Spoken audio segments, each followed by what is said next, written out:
গত 3 মাস হলো নতুন একটা সরকার এসেছে। এই নতুন সরকার আসলেই গোলগুলো অ্যাচিভ করতে চায়। তারা শুধু বড় বড় বিল্ডিং দেখাইতে চায় না। আমাদের এখন ওরিয়েন্টেশন, ফুল মিনিস্ট্রির ওরিয়েন্টেশন হলো লার্নিং অবজেক্টিভস। ইতিমধ্যে 6টা জেলায় অ্যাটলিস্ট 25টা স্কুলে গেছি। So it's a random sample.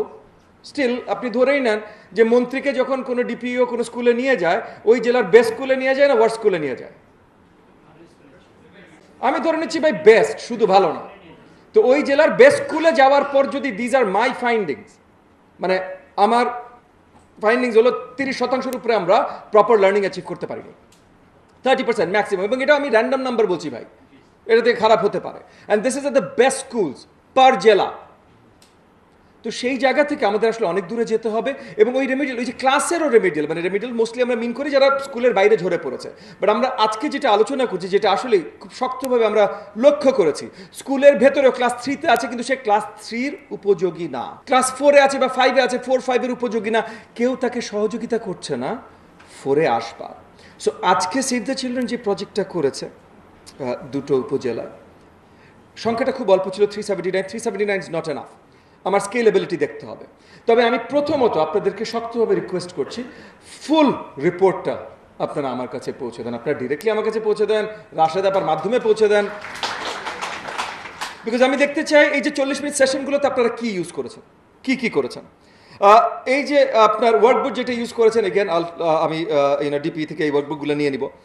আপনার লার্নিং সার্কেলগুলো আসলে কার্যকরী করেছেন কিভাবে, আপনারা তাদেরকে কি ধরনের কম্পেনসেশন বা এনকারেজমেন্ট দিয়েছেন এই লার্নিং সার্কেলগুলো ফর্ম করবার জন্য, সেটার সার্থকতা মেপেছেন কিভাবে, সেটার মাধ্যমে টিচারদের মোটিভেশন বা কিছু মেপেছেন কিভাবে, কমিউনিটি এঙ্গেজমেন্ট, পেরেন্টস এঙ্গেজমেন্ট নিয়ে কথা হয়েছে, এক্স্যাক্টলি কিভাবে এঙ্গেজ করেছেন।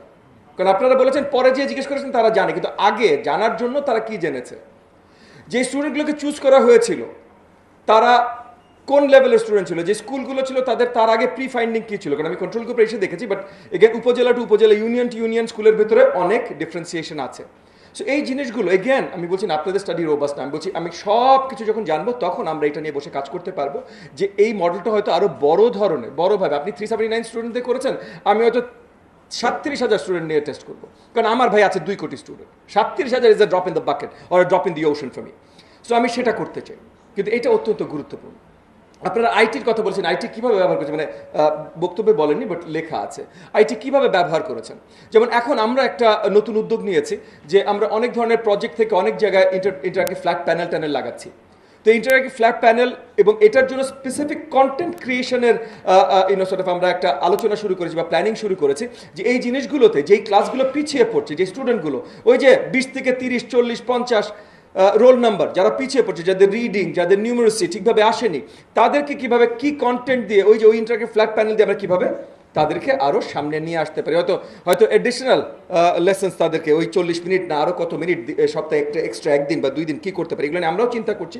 আপনাদের কাছ থেকে জানলে, এখানে আপনারা বিভিন্ন জায়গায় এই ধরনের রিসার্চ করছেন, ভিয়েতনামে করছেন, ক্যাম্বোডিয়াতে করছেন, বেঙ্গল মানে ওয়েস্ট বেঙ্গলে করছেন, এই রিপোর্টগুলো আমরা যদি জানি তাহলে আমাদের জন্য আরও সহজতর হতে পারে।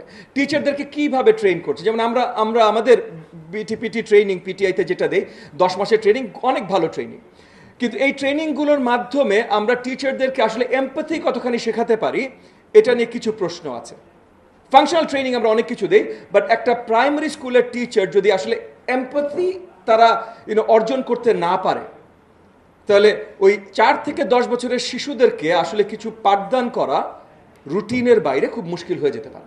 তো এটার জন্য আপনারা কি জায়গা রেখেছেন, আপনারা কি করেছেন, বা আপনার এই স্টাডিতে না থাকলে অন্য কোন স্টাডিতে আছে। আমি ক্যাম্পেকে জানাচ্ছি, আজকে এখানে অন্যরা যারা আছেন আমি আপনাদের কাছে জানতে চাই, আপনারা জানান ভাই। কারণ এখন বড়োভাবে গত 3 মাস হলো নতুন একটা সরকার এসেছে। এই নতুন সরকার আসলেই গোলগুলো অ্যাচিভ করতে চায়, তারা শুধু বড় বড় বিল্ডিং দেখাইতে চায় না। আমাদের এখন ওরিয়েন্টেশন, ফুল মিনিস্ট্রির ওরিয়েন্টেশন হলো লার্নিং অবজেক্টিভস।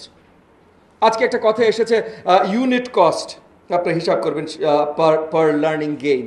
এটা হয়তো খুব মুশকিল, এগেন আমি খুব বেশি বিজ্ঞ না এসব ব্যাপারে, আপনাদের কাছ থেকে শিখছি, বাট এটার ভ্যারিয়েশন এত বেশি যে হয়তো ইউনিট কস্ট হয়তো হবে না, বাট যেটাই হবে আপনারা যেটাই বের করেন আমি জানতে চাই ভাই, আমাকে প্লিজ শক্তভাবে ডিরেক্টলি জানাবেন, এগুলো নিয়ে আমাদের কাজ।